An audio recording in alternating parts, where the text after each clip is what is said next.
So hello everyone, welcome back to my channel that is study with Pooja Mittal. जो आज की अपनी वीडियो है, इस वीडियो में हम किसके बारे में डिस्कस करने वाले हैं। एज द अपना टाइटल था, डीयू का जो एमएससी बॉटनी का एंट्रेंस होता है उससे रिलेटेड जो आज की ये वीडियो है वो है कि मैंने जो लास्ट ईयर के पेपर हैं उनका एनालिसिस किया है और उन एनालिसिस से हमें कौन से टॉपिक मेजर पोर्शन में पढ़ने चाहिए, किन टॉपिक की हमें एक्सेप्शन और बेसिक बातें पढ़नी चाहिए, कौन से यूनिट्स में से कौन से पर्टिकुलर टॉपिक्स मैक्सिमम हमेशा हर साल ही रिपीट होते हैं, उन सब के बारे में आज मैं इस वीडियो में आप सबको बताने वाली हूँ।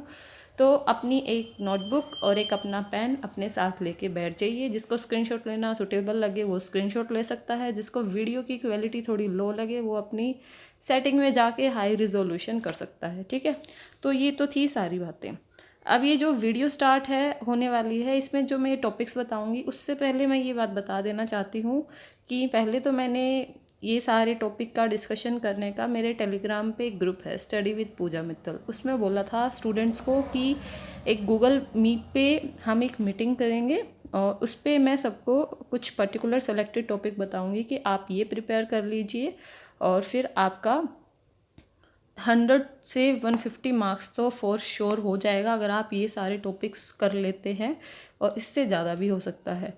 इन टॉपिक्स को बताने से पहले एक और बात मैं ऐड करना चाहूँगी कि 400 मार्क्स का ये पेपर होता है। एमएससी बॉटनी का 100 क्वेश्चंस होते हैं, 4 नंबर का एक क्वेश्चन होता है एंड 1 - 4 नेगेटिव मार्किंग अगर कोई क्वेश्चन आपका गलत हो जाता है। तो ये पैटर्न है और हमेशा जो कट ऑफ रहती है वो जनरल के लिए 190 या 200 तक रहती है, ओबीसी के लिए 190 या 195, फिर धीरे धीरे 5-10 नंबर कम होती जाती है। ठीक है, तो हम इससे ओवरऑल क्या समझ सकते हैं, जो टॉपर स्टूडेंट है उसके 250 260 ऐसे ही रहे हैं 400 में से। इट मीन्स कि 100 में से 60 क्वेश्चन उसके ठीक थे।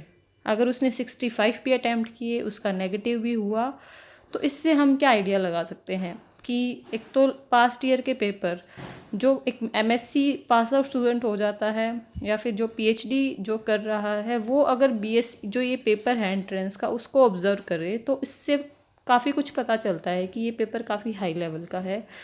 बट इसके अंदर 50% बातें ऐसी हैं जो बीएससी का स्टूडेंट जो काफ़ी ब्रिलियंट है और काफ़ी अच्छे से अपनी स्टडी करता है वो आराम से अटैम्प्ट कर सकता है, और 70% 60 to 70 वो स्टूडेंट अटैम्प्ट कर सकता है जो काफ़ी अपडेटेड रहता है अपने आसपास की चीज़ों से जो उसमें हो रही हैं बॉटनी में और जो उसका सब्जेक्ट का पार्ट है उन सब चीज़ों से। 30% तो जो लेटेस्ट रिसर्च चलती है या फिर कोई एमएससी सीएसआईआर का जो लेटेस्ट टॉपिक है। सीएसआईआर तो बोलना ठीक नहीं रहेगा, जैसे कि इसमें टेक्सोनोमी की काफ़ी हायर चीज़ें इंक्लूड कर दी जाती हैं, लाइक आईसीआर आईसीएमआर इन सब में जो इंक्लूड होती हैं, तो उस 30% की तो हम कुछ बात ही नहीं कर सकते। इसलिए सबसे पहली बात, जिस बच्चे की अच्छी प्रिपरेशन है और वो पास्ट ईयर पेपर सोल्व करके देख रहा है, अगर उसका 70% भी पेपर सोल्व हो रहा है तो ये मतलब है कि आपकी अच्छी तैयारी है। ठीक है, और जो मैं टेलीग्राम की बात कह रही थी वहाँ पे मैं गूगल मीट अभी भी रखूँगी इस वीडियो को बनाने के 1-2 दिन बाद, कि किसी बच्चे को इस वीडियो से रिलेटेड कुछ पर्टिकुलर कुछ पूछना है,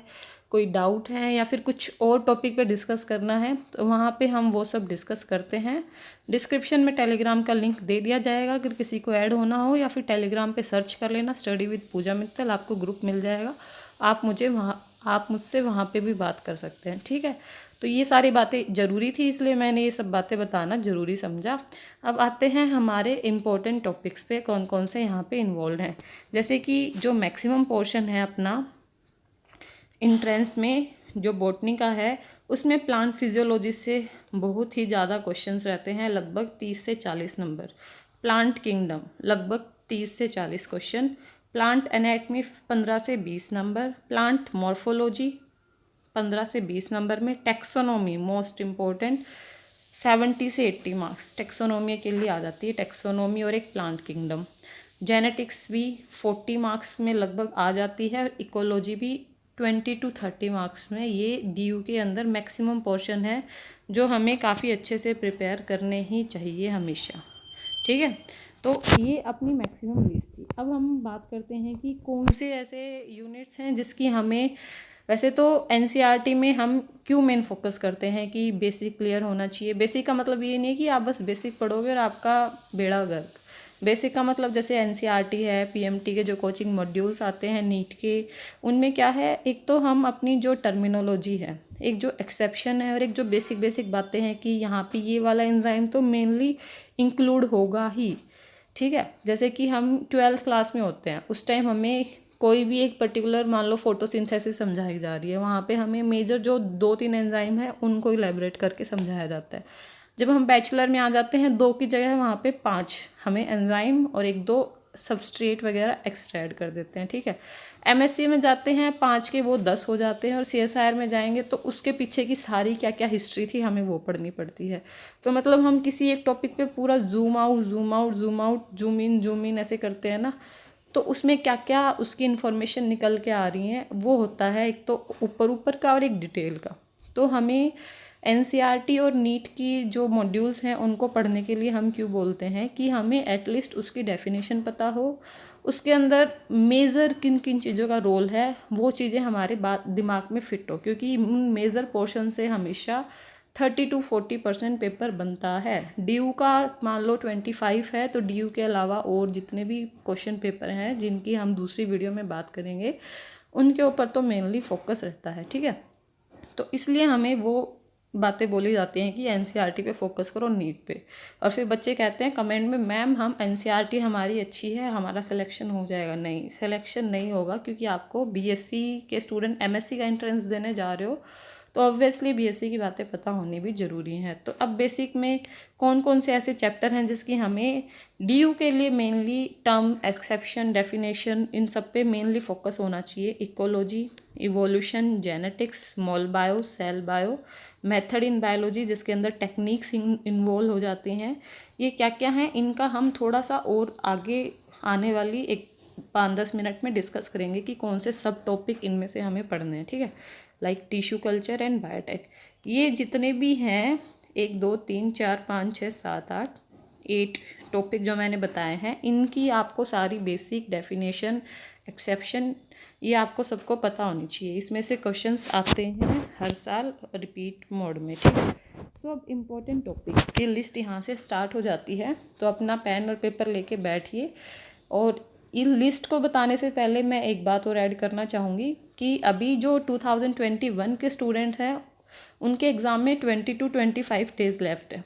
तो जो भी मैं यहाँ पे बता रही हूँ वो सब आप गूगल कर लेना, आपकी बुक में ढूंढ लेना, या यूट्यूब पे किसी की पहले से वीडियो प्रेजेंट हो तो उनको देख के आप इन सब टॉपिक्स को पढ़ सकते हो। अगर मुझसे वीडियो बनी, टाइम मिला, क्योंकि एक वीडियो बनाना, एडिट करना, अपलोड करना 4 से 5 घंटे लग जाते हैं, मुझे टाइम मिला तो इनसे मैं भी इनसे रिलेटेड कुछ वीडियोस डाल दूँगी। और या फिर जो टेलीग्राम पे ग्रुप है उस पर बीच बीच में गूगल मीट रख के 1-1 घंटा 2-2 घंटे के लेक्चर वहाँ पे लेके डिस्कस कर लेंगे। ठीक है, तो ये 2021 एक्सपीरियंस के लिए बात है। और 2022 या फिर उसके बाद जो भी बच्चे इस वीडियो को देखेंगे उनके लिए यही सजेशन है कि ये सारे टॉपिक्स मोस्ट इम्पॉर्टेंट है, तो इनको आप जब भी पढ़ो तो एक टिक मार्क ज़रूर लगा लेना अपनी लिस्ट में। और 2022 और उनके आगे वाले बच्चों के लिए तो मैं सारी वीडियोज़ एक प्लेलिस्ट के थ्रू अपलोड कर ही दूँगी, जिसका लिंक डिस्क्रिप्शन में उनको मिल जाएगा, तो वो वहाँ से भी देख सकते हैं। ठीक है, और या फिर किसी को अभी जो मैं 9 सितंबर को गूगल मीट रखूँगी उसमें किसी को क्रैश कोर्स रखवाना हो 20 दिन का, तो फिर उसके लिए भी मैं सोच सकती हूँ, अगर मेजर पोर्शन में बचे हुए एटलीस्ट 15 से 20 मिनिमम। ठीक है, तो उसके बारे में हम सोच सकते हैं। तो अब इम्पोर्टेंट टॉपिक ये आप लिखना स्टार्ट कर लीजिए कि टेरिडोफाइट में टाइप्स ऑफ स्टील। स्टील से हर साल एक क्वेश्चन पक्का, एक क्वेश्चन 4 नंबर का होता है, गलत हो गया तो 1 नंबर नेगेटिव, मतलब एक क्वेश्चन 5 नंबर लेके जा सकता है या फिर आपको 4 नंबर दिला सकता है, तो काफ़ी ज़्यादा इम्पोर्टेंट हो जाता है इसलिए। और जब आपको ये पता हो कि इस पोर्शन से तो डेफिनेटली अपना आना ही है क्वेश्चन, तो उस पोर्शन को ज़रूर कर लेना। ओके, तो type of still most important, placentation like axile, ये सब जो आती हैं फ्रूट्स के अंदर वो सब हमें ज़रूर पढ़नी है। एंडोस्पर्म की टाइप्स, एम्ब्रियो सैक की टाइप्स, फ्रूट की टाइप्स। ठीक है, ये सारे इम्पोर्टेंट टॉपिक हैं। इसके बाद है इकोलॉजी के important topic, pyramid, pyramid of number, pyramid of energy, इनके अंदर कौन सा इन्वर्टेड है, कौन सा फॉरेस्ट में है, कौन सा पॉन्ड में है, कौन सा ग्रासलैंड में है, अपराइट कौन सा है, ऑलवेज यूनिडायरेक्शनल कौन सा रहता है, लाइक पिरामिड ऑफ एनर्जी। तो इस टाइप के क्वेश्चंस इसमें आते हैं। ये हम अपनी चाहे 12th से पढ़ सकते हैं, चाहे बैचलर में पढ़ सकते हैं, सब में इसमें डिटेल सिमिलर ही है लगभग, ठीक है। तो ये मोस्ट इम्पोर्टेंट है। सर्वाइवरशिप कर्व जो इसमें एक आता है ग्राफ कि एक बीच में डायगोनल लाइन है, एक कनकेव है, एक कन्वेक्स है ग्राफ, और ये अलग अलग पीपल्स को शो कर रहा है, टाइप 1, टाइप 2, टाइप 3। ये वाला जो कर्व है मैंने आइडिया दे दिया आपको कि कौन सा कर्व है ये। एक इसमें इकोलॉजी में ही ग्राफ ऑफ R0 ये आता है कि अगर R नोड की वैल्यू इक्वल टू 1 हुई, लेस देन 1 हुई या मोर देन 1 हुई तो इसका क्या इफेक्ट होगा।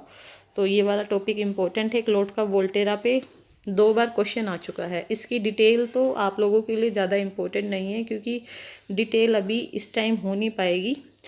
इसमें बस मेनली नाम पूछते हैं, प्रीडेटर प्रे रिलेशनशिप, जैसे कि हम ये सब पढ़ते हैं ना, कंपटीशन, म्यूचुअलिज्म, एमेंसिलिज्म। इसमें जैसे कंपटीशन के अंदर एक प्रीडेटर प्रे मॉडल भी आता है, तो उस मॉडल को कौन अच्छे से एक्सप्लेन करता है, लोटकेरा वोल्टेरा मॉडल।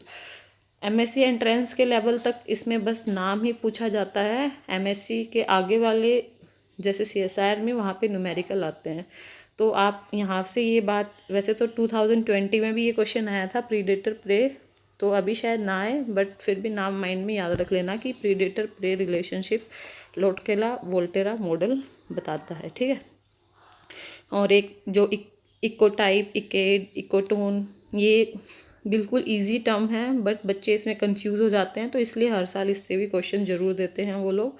तो इसको भी आप अच्छे से रिवाइज कर लेना। फिर आती है बात बायोकेमिस्ट्री की। बायोकेमिस्ट्री में एंजाइम काइनेटिक्स, पूरा एंजाइम का स्ट्रक्चर, उसमें लोक एंड की मॉडल, जो इंडक्टिव वाले जो हाइपोथेसिस है वो, एंजाइम काइनेटिक्स, केमैक्स वाले न्यूमेरिकल, जितना भी पोर्शन एंजाइम का है वो मोस्ट इम्पोर्टेंट है। इसके लिए 1 या 2 क्वेश्चन इससे भी पक्के मिलेंगे।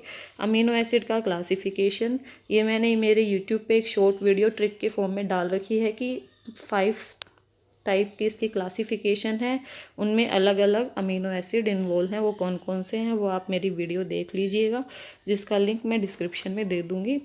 डीनेचुरेशन एंड रीनेचुरेशन काइनेटिक्स, सो ये 3 मोस्ट इम्पॉर्टेंट टॉपिक हैं बायोकेमिस्ट्री से, ठीक है। और फिर इकोनॉमिक बॉटनी की बात जहाँ आती है, उसमें जैसे कि हम अपनी बैचलर में, ये चाहे कोई भी यूनिवर्सिटी हो, सबके सिलेबस में होता है list of cereals, pulses, vegetables, spices. तो ये सबकी यूनिवर्सिटीज़ में होता है, तो ज़्यादा तो हमें याद नहीं हो सकता, तो एक बार हम रिवाइज ज़रूर कर लें इस टेबल को। वो इस लिस्ट को अपने काफ़ी काम आएगी। उस लिस्ट में हमें क्या मेजर पोर्शन में ध्यान रखना है, 5 to 10 name of spices, timber yielding plant, pulses, vegetable, fodder, oil, medicine, ये सब। और लाइक जो सीरियल्स हैं, उन सीरियल्स में जैसे कि हम पढ़ते हैं centre of origin, fruit, seed, name, इसकी भी मैंने एक शॉर्ट वीडियो इकोनॉमिक बॉटनी की डाल रखी है। जो लिस्ट मैंने उसमें बना रखी है वो आप एटलीस्ट वो तो कर ही लेना, ठीक है। फिर जैसे कि साइकिल्स इन प्लांट फिजियोलॉजी, उन साइकिल्स में जैसे कि 12th की बुक लेंगे तो बिल्कुल इंपॉर्टेंट हाईलाइट, जैसे मैं अभी बता रही थी ना zoom in and zoom out की बात, बैचलर में थोड़ी और डिटेल में है, मास्टर्स में थोड़ी और हो जाएगी। तो जिसने पढ़ रखी है पहले से, अच्छे से प्रिपेयर है, वो सारे उसके बीच के जितने इंटरमीडिएट्स हैं, जितने इंपॉर्टेंट एंजाइम्स, फर्स्ट प्रोडक्ट कौन सा है, फर्स्ट रिएक्टेंट कौन सा है, लास्ट प्रोडक्ट कौन सा है, कितनी एनर्जी वहाँ पे बनी, कितने टोटल स्टेप थे साइकिल के अंदर, वो सारी बातें हमें साइकिल से रिलेटेड पता होनी चाहिए। और एक प्लांट हार्मोन में लाइक सिग्नलिंग, कौन सा इसके अंदर जो प्रोडक्ट है, कौन सा कंपाउंड इसके अंदर सिग्नलिंग स्टार्ट करता है, किस टाइप की सिग्नलिंग मिलती है, डेरिवेटिव क्या है, बायोसिंथेसिस पाथवे में कौन इन्वॉल्व होता है, कौन सा बायोसिंथेटिक पाथवे इसके अंदर फॉलो होता है, और मेन रोल क्या है उस हार्मोन का। ये सब बात हमें इसके हार्मोन से रिलेटेड पता होनी चाहिए। एक जो मोस्ट इम्पॉर्टेंट आ जाता है पीसीडी, हर साल इससे क्वेश्चन आया हुआ है, ये हार्मोन में ही आ जाता है, जिबरलिक एसिड में, प्रोग्राम सेल डेथ, जिसके अंदर अपोप्टोसिस वाला जो पार्ट है वो भी आ जाता है। जो ये पीसीडी है, ये हम जब जिबरलिक एसिड पढ़ते हैं, इसके जो सीड जर्मिनेशन के टाइम एलुरोन लेयर वाले पार्ट में इसका एक काफ़ी इम्पोर्टेंट रोल बताया गया है। In relation with abscisic acid. So PCD के रिलेटेड कोई शॉर्ट वीडियो नोट्स वो आप लोग प्रिपेयर कर लीजिएगा। फिर उसके बाद आता है अपना stomata. Stomata is most important, 2 या 3 क्वेश्चन हर साल पक्के आए हुए हैं कि ओपनिंग में क्या स्टेप इन्वॉल्व है, लाइक जैसे कि CO2 डिक्रीज़ हो जाती है, pH इंक्रीज़ हो जाती है। स्टोमेटा इसलिए ओपन होता है कि उसके अंदर ओस्मोलाइट्स बढ़ के टर्गर प्रेशर अपना बढ़ जाता है, मतलब ये जो पीछे का कंसेप्ट है। इसी तरह किस तरह से क्लोज हुआ, एक जो फ्लो चार्ट है इसमें स्टेप आ जाएंगे। मान लो आपको ऑप्शन में दे दिए सबसे नंबर 1 ये, सेकंड ये, थर्ड ये, फिर आपको ऑप्शन में नीचे पूछ लेगा कि इनको अरेंज करो कि स्टोमेटा ओपनिंग में किस तरह से इसकी अरेंजमेंट थी, ठीक है। और एक स्टोमेटा जैसे कि मोनोकोट्स में कितने हैं, डाइकोट्स में कितने हैं, फिर टाइप्स किस तरीके से स्टोमेटा अरेंज है, तो उसके ऊपर भी हमेशा क्वेश्चन पक्का मिलेगा। तो stomata is also most important. फिर photoperiodism. Photoperiodism means कि short day and long day और डे न्यूट्रल प्लांट कैसे बनते हैं, इनमें आपस में क्या डिफरेंस है। इनके अंदर मेजर रोल होता है red light and far red light, जिसके 2 फोटो रिसेप्टर हैं, PR एंड PFR। तो PR और PFR जब हाई होता है तब लॉन्ग डे प्लांट बनते हैं, PR जब हाई होता है जब शॉर्ट डे प्लांट बनते हैं। इसकी डिटेल आप कहीं से पढ़ लेना, और मुझसे पढ़नी है तो एक बार टेलीग्राम पे ज़रूर ऐड होके या कमेंट में जैसे भी अपना रिस्पॉन्स ज़रूर देना, ठीक है। आपका अगर ये सब भी टॉपिक आप कर लोगे ना तो ज़्यादा नहीं तो आप 130 से 140 मार्क्स ज़रूर ले लोगे, ठीक है। और आपका एग्ज़ाम कैसा हो फिर मुझे इस बात की भी इंफॉर्मेशन ज़रूर देना, ठीक है। ऑल द बेस्ट मेरी साइड से। और एक लिस्ट ऑफ न्यूट्रिएंट, इसके अंदर माइक्रो, मैक्रो, मोबाइल और इमोबाइल एलिमेंट जो हैं, माना वो मुश्किल हैं, बट एग्ज़ाम से अगर हम एक दिन पहले भी उस पर नज़र घुमाएं या भी 20 दिन है नज़र घुमा के थोड़ा अपनी मेमोरी में एक हल्की फुल्की ट्रिक बना के उसको याद रखें तो इससे एक क्वेश्चन आता है, तो ये इम्पोर्टेंट बन जाता है अगर याद रहे तो। बाकी तो खैर हम कुछ कर भी नहीं सकते। फिर वाटर पोटेंशियल का इसके अंदर कंसेप्ट है। जो प्योर वाटर है उसका वाटर पोटेंशियल हमेशा 0 होता है। ये सेम क्वेश्चन 2 बार रिपीट हो चुका है DU में, पंजाब यूनिवर्सिटी में भी और 1-2 यूनिवर्सिटी हैं उन सब में भी। तो वाटर पोटेंशियल अपना इंपॉर्टेंट कंसेप्ट क्यों बन जाता है, जैसे स्टोमेटा ओपनिंग एंड क्लोजिंग, अगर हमें वो समझनी है, जब तक हमें वाटर पोटेंशियल का कंसेप्ट नहीं पता तब तक हमें वो चीज़ समझ में नहीं आएगी। तो being a botany student you have to know what is water potential. और जैसे कि फूड ट्रांसलोकेशन में भी इस कंसेप्ट का हमें पता होना चाहिए। सो आउटलाइन ऑफ फूड ट्रांसलोकेशन, जैसे कि फ्लोएम लोडिंग एंड अनलोडिंग और जाइलम फ्लोएम के स्ट्रक्चर। ये जाइलम फ्लोएम के क्यों इम्पोर्टेंट है, क्योंकि जाइलम में जैसे जाइलम पैरेन्काइमा वो सिर्फ अकेला लिविंग टिश्यू है, बाकी सब डेड हैं। ऐसे कुछ कुछ एक्सेप्शन हैं इनके अंदर, लाइक जो सीव ट्यूब, सीव एलिमेंट हैं वो जिम्नोस्पर्म में अलग हैं, एंजियोस्पर्म में अलग है, कंपेनियन सेल जिम्नोस्पर्म में प्रेजेंट होते हैं। तो इस तरीके से जो इनमें जो छोटी छोटी बातें हैं ये काफ़ी ज़्यादा इम्पोर्टेंट हो जाती हैं अपने लिए। तो हमें जाइलम और फ्लोएम का डिफरेंस और इनके अंदर कौन सी चीज़ एंजियोस्पर्म में है और कौन सी जिम्नोस्पर्म में प्रेजेंट है उस बात का भी हमें पता होना चाहिए, ठीक है। और एक जो प्लांट डबल फर्टिलाइजेशन वाला या फिर रिप्रोडक्शन इन फ्लावरिंग प्लांट जो हम पढ़ते हैं उसमें कंसेप्ट आता है, जैसे कि पोलन ट्यूब किस तरीके से एंटर कर रही है, ओव्यूल के अंदर डिफरेंट डिफरेंट टाइप के ओव्यूल होते हैं, एनाट्रोपस और ये इस टाइप के जो ओव्यूल होते हैं वो। और एक बेसिक आइडिया ऑफ पोलिनेशन की इंसेक्ट जो पोलिनेट करता है उसको हम क्या टर्म देते हैं, वाटर में अगर पोलिनेशन होता है तो उसको हम क्या टर्म देते हैं, पोलीस्पर्मी, पोलीएम्ब्रियोनी के बारे में हमें पता होना चाहिए। हर साल इनसे इस पूरे 5 टॉपिक से 1 या 2 क्वेश्चन पक्के आ जाते हैं, ठीक है। तो ये भी काफ़ी इम्पोर्टेंट है। और फिर मेथड्स इन बायोलॉजी, जो टेक्निक वाला जो एरिया है जिससे क्वेश्चन बनते हैं, लाइक इलेक्ट्रोफोरेसिस की DNA का साइज़ छोटा बड़ा करके उसको जेल पे रन करवाया, या फिर blotting, southern, northern, western blotting वाला, PCR में कौन सा एंजाइम यूज़ होता है, क्या काम आती है, एलाइजा। ये मतलब ज़्यादा बड़ी नहीं है, इन टेक्निक को आप कोई वीडियो देखोगे या फिर गूगल पे biologydiscussion.com वेबसाइट पे एलाइजा लिख के आप ढूंढो तो आपको काफ़ी शॉर्ट नोट्स मिल जाएंगे। अगर आपको चाहिए कि आपको DU मिल जाए तो मेहनत कर लेना, काफ़ी काम आएगी। फिर मार्कर्स में जैसे RF, जैसे आपने कभी ये नाम भी नहीं सुने हो ना, आप गूगल पे डालना AFLP मार्कर, RAPD RAFLP, तो इनके बारे में जो भी शॉर्ट नोट्स आए उनको अपनी खोपड़ी के अंदर डाल लेना, ठीक है। फिर plant tissue culture. Plant tissue culture वैसे तो शॉर्ट ही भी नहीं है, बट इससे एक क्वेश्चन तो पक्का आ जाता है, ऐसे कोई डिटेल में नहीं आता, बट हमें आइडिया होना चाहिए what is plant tissue culture. इसके अंदर एक्सप्लांट क्या इन्वॉल्व हो रहे हैं, ऑर्गेनोजेनेसिस क्या है, मॉर्फोजेनेसिस क्या है, साइब्रिड किसको बोलते हैं, सोमा क्लोनल वेरिएशन किसको बोलते हैं। प्लांट टिश्यू कल्चर के टाइम हम जैसे कि एंजाइमेटिक मेथड करते हैं अपना एक्सप्लांट बनाने के लिए, और मैकेनिकल मेथड, तो उनको किस कल्चर में डालते हैं, suspension culture, batch culture.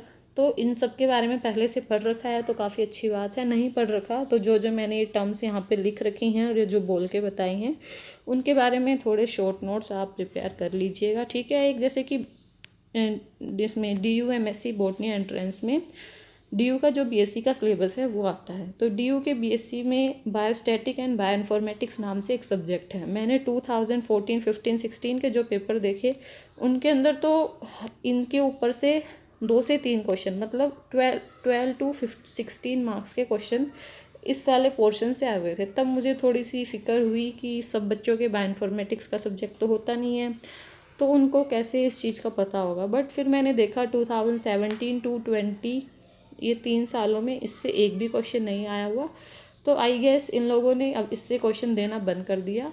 But फिर भी कोई ऐसे सिलेबस में तो है ही, फिर भी क्या पता आने को, जैसे 2016 में बायोइन्फॉर्मेटिक्स में से 5 क्वेश्चन आए हुए थे, 5 मीन्स 5 चौके 20। तो जिस भी बच्चों को बायोइन्फॉर्मेटिक्स पे शॉर्ट वीडियो मिल जाए, like what is NCBI, what is database, what is tools, इन सब के बारे में, जैसे MSA, CLUSTAL-W, ये बायोइन्फॉर्मेटिक्स की टर्म है। किसी को इससे रिलेटेड कुछ वीडियो मिले, और या फिर मेरे को अगर ज़रूरी लगा कि टाइम है और मैं बना सकती हूँ तो मैं इससे रिलेटेड वीडियो अपलोड कर दूँगी, जो एक पर्टिकुलर प्लेलिस्ट में चली जाएगी, most important topics of DU, तो आप वहाँ से उसको गेन कर सकते हैं टॉपिक को, ठीक है। चलो फिर आते हैं जेनेटिक्स पे कि जेनेटिक्स में क्या क्या इम्पोर्टेंट है। So most important is pedigree. Pedigree के बारे में हमें सब कुछ आइडिया होना चाहिए, और पेडिग्री में काफ़ी बच्चे कंफ्यूज हो जाते हैं, autosomal recessive, autosomal dominant, sex related recessive और डोमिनेंट। तो इसकी काफ़ी अच्छी ट्रिक है, मैंने टेलीग्राम से, गूगल मीट से बच्चों की एक फ्री क्लास ली थी, तो उसमें बच्चों ने काफ़ी अच्छे से गेन किया था। अगर इसमें आपको दिक्कत होती है तो आप बता दीजिएगा, जल्दी ही कोई वीडियो प्रोवाइड कर दी जाएगी। बाकी इस शॉर्ट टर्म में वीडियो रिकॉर्ड करना, एडिट करके अपलोड करना काफ़ी मुश्किल है। जो बच्चे 2021 के एस्पिरेंट्स हैं, सो अगर वो सोच लो, जो 9 से आपको गूगल मीट होने वाली है कि आप लोगों को 20 दिन का क्रैश कोर्स चाहिए, तो फिर डायरेक्ट इंटरेक्शन से और थोड़ा बहुत क्रैश कोर्स के अमाउंट से हम इंटरेक्शन कर सकेंगे एक दूसरे से, जिससे मैं भी कोई टूल परचेज़ करके आप लोगों को काफ़ी इजीली स्क्रीन के थ्रू ही पढ़ा दूँगी। तो वो आप लोग डिसाइड कर लेना आप लोगों को मुझसे क्लास लेनी है या नहीं लेनी, ठीक है। और बाकी इसके अलावा कोई और डाउट है तो हम वो भी आराम से डिस्कस कर लेंगे, आप इंटरेक्ट तो ज़रूर करना, ओके। सो पेडिग्री एक टॉपिक हो गया। दूसरा टॉपिक हार्डी वेनबर्ग प्रिंसिपल। इसके न्यूमेरिकल आते हैं, क्योंकि हार्डी वेनबर्ग प्रिंसिपल ये इवोल्यूशन का भी पार्ट है, ये जेनेटिक्स का भी पार्ट है, तो इसके हमें न्यूमेरिकल काफ़ी अच्छे से करने हैं। ये DU में एक क्वेश्चन पक्का आता है, गेट वगैरह जो एग्ज़ाम है उसमें 3 से 4 क्वेश्चन आते हैं, और भी जितने भी आगे जो एग्ज़ाम है उनमें से इनमें से पक्का क्वेश्चन आता है। सेक्स डिटर्मिनेशन इसको क्या बोलते हैं, जैसे जो अपनी NCERT की बुक है उसमें ड्रोसोफिला, इंसेक्ट, बर्ड्स, ह्यूमंस, इन सब का जो आपस में अलग अलग बता रखा है कि उनके अंदर एक्स टाइप, अपने अंदर XX, XY टाइप, इस टाइप से अलग अलग बता रखे हैं ना, तो उनसे भी क्वेश्चन आए हुए हैं, वो काफ़ी इम्पोर्टेंट है। इस वजह से NCERT तो जो मैंने अभी बताए थे ना थोड़ी देर पहले कि बेसिक टर्मिनोलॉजी वाले टॉपिक, उन सब टॉपिक के लिए एटलीस्ट NCERT तो पढ़ ही लेना आप लोग। एक डिजीज़ इसके अंदर, जेनेटिक्स के अंदर, जैसे कि सिकल सेल, न्यूमोनिया, और इसके अलावा कलर ब्लाइंडनेस, और भी जितनी भी जो डिजीज़ हैं वो सारी इसके अंदर भी पूछ ली जाती हैं, वो सब आप कर लीजिएगा। और एक जो प्रोसेस हैं इसके ऊपर मैंने एक वीडियो बना रखी है कि कोई हमें dihybrid, monohybrid, triple hybrid, जितनी भी हमें कोई क्रॉस दे दे उसकी प्रोबेबिलिटी पे क्वेश्चन आते हैं, तो उस प्रोबेबिलिटी से रिलेटेड मैंने इजी ट्रिक के वे में वीडियो बना रखी है, वो आपके लिए काफ़ी इंपॉर्टेंट है। मैंने इंपॉर्टेंट सेलेक्टेड टॉपिक्स पे ही वीडियो अभी तक अपलोड कर रखी हैं, 10 से 12। तो उनको आप देख सकते हो, जिसके लिंक मैं डिस्क्रिप्शन में भी आपको प्रोवाइड कर दूँगी। ओके, सो डिफरेंट क्रॉसेस के result, crossing over and linkage, ये इंपॉर्टेंट टॉपिक तो है बट इससे कम क्वेश्चन आए हुए हैं। अगर किसी का वो सारा पोर्शन कवर हो जाए तो क्रॉसिंग ओवर एंड लिंकेज को भी ज़रूर कर लेना। प्रोबेबिलिटी न्यूमेरिकल, ये मैंने ऑलरेडी बता दिया है कि मेरे यूट्यूब पे भी अवेलेबल है, तो आप वहाँ से उसको गेन कर सकते हैं। अब इससे बाद आता है मोल बायो।